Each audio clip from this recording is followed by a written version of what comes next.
Assalamualaikum warahmatullahi wabarakatuh. Tuan selaku Ketua FI Aceh ingin menyampaikan kepada saudara Alun Membandung bangsa Aceh, Pakon FPI dan khususnya Imam Besar FI Habib Rizik kalinya mati-matian mendukung Prabowo, yaitu pasangan Prabowo Sandi sebagai Capres dan Cawapres. Nyokan berarti FPI telah menjunjung tinggi demokrasi, tetapi FPI ingin menggunakan demokrasi sebagai senjata untuk lawan orang-orang yang menyimpang dengan syariat Allah.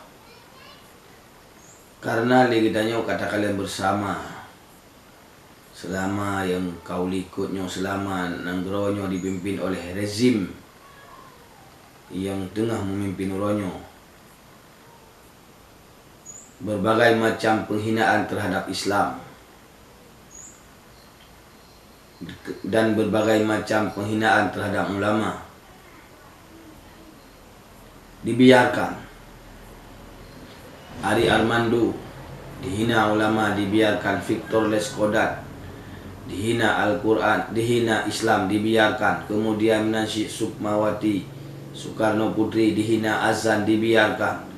Kemudian yang kalimah la ilaha illallah tidak diperkarakan. Yang diperkarakan adalah karena karena membuat suasana gaduh sehingga dihukum 10 huruf tahanan dan Rp2.000 denda. Kemudian menansyid kriminalisasi ulama, persekusi ulama, dikriminalisasi ulama, kemudian diusir ulama daripada dakwah di mana saja. Dakwah ulama diusir, masuk Kiai Tengku Zulkarnaini, kemudian Habib Bahar, Habib Hanif, Kiai Sobri Lubis dan Letat, masuk Ustaz Samad diusir di Bali. Sedangkan rezim diam 1000 bahasa. Dibiarkan orang-orang yang usir ulama. Bahkan senjata tajam jid ancam ulama, senjata tajam jid mela bak ingin pesawat. Ini sudah dupu oleh kitanya, yang merupakan pembiaran oleh rezim.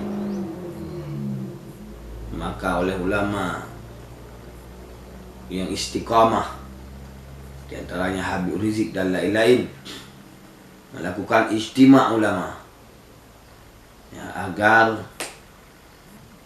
ditanya 2019 kantor presiden secara konstitusi.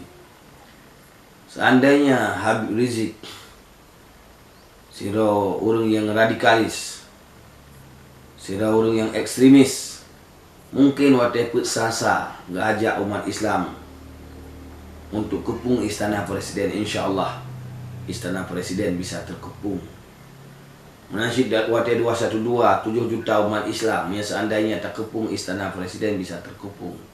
Bila kena lakukan revolusi insyaAllah atau kudeta insyaAllah berhasil. Tapi Habib Rizik bersama ulama yang istiqamah tidak ingin hana galak untuk uru darah umat Islam. Maka beliau menunggu waktu secara aturan supaya legal, yaitu tertumbangkan secara legal. Oleh karenanya nyokuh Habib Rizik digunakan demokrasi untuk menghancurkan kekuatan zalim, untuk menghancurkan antek-antek asing dan asing. Kitanya tak kalian bersama akibat kesengsaraan rakyat uronyo. Ekonomi merosot, BBM naik, dolar melambung, kemudian rupiah merosot akibat BBM naik, berbagai macam naik, rakyat menderita.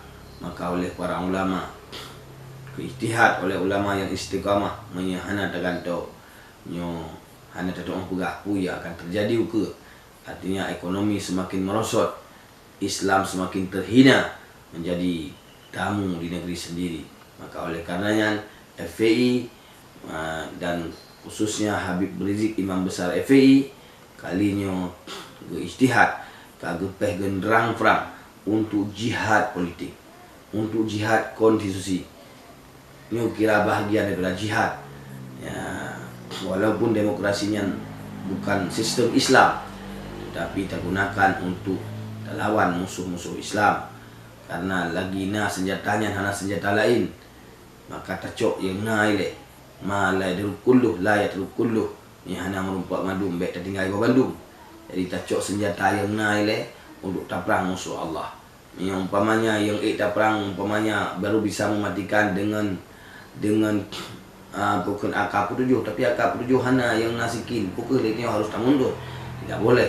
Kita gunakan pisau sambil berdoa, kita gunakan sikin sambil kita berdoa untuk lawan musuh Allah. Baik wate hana AK-47 dia wate na musuh ke kita perlu. Apabila hal untuk selamat Islam, maka wajib bersatu lawan dengan senjata yang mungkin punya mudah nanti uronyo.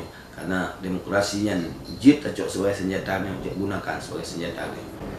Maka oleh karenanya ya baik na yang salah. Assalamualaikum warahmatullahi wabarakatuh.